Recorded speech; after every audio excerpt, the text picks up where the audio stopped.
ngigijimela eHollywood yaseGauteng. Uzizwa njani ngale accommodation eni-organize lefana ku-James?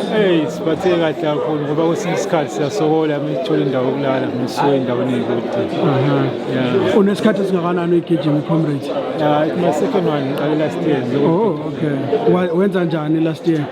Ngigijima kahle kakhulu because ngithole umtshalo ngenze 950. Manje kulo nyaka ufisani? Kulo nyaka ngijimela ukuthi ngibuye ne-Premier. Okay. Uyasebenza, uyafunda, ikwenzekani ebomini bakho? Manje umsebenzi uphelile angisebenzi. Okay.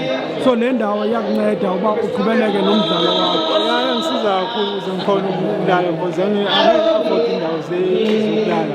Okay. All the best, champ. Siyabonga. Udlale kahle kusasa. Sure. Igama umfundiseni washange eklabhu egijimela eHollywood. Eyiphi Hollywood? CGA.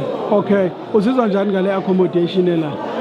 Siphatheke kahle kakhulu ngangasi kunendawo enjengalena kodwa ngathola ukujabula ukuthi mangithuthi indawo enhle kangaka inakekela abagijimi ngale ndlela ngoba asicabanga ukuthi ngoba nendawo enhle inakekela kangaka. Uyaqala uzolala la ekhaya? Kwesibili. Oh, okay. I-Comrades yakho esingakhi le? Okay. So ikusiza njani ukuthi ungabi nama-stress nge-accommodation uma kunendawo ekanje?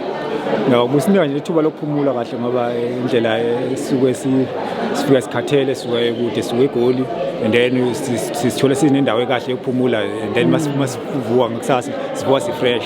Okay. Siyabonga champ. Ngicela siqale ngamagama akho neclub yakho nalawo uphuma khona. Okay, Hlengiwe.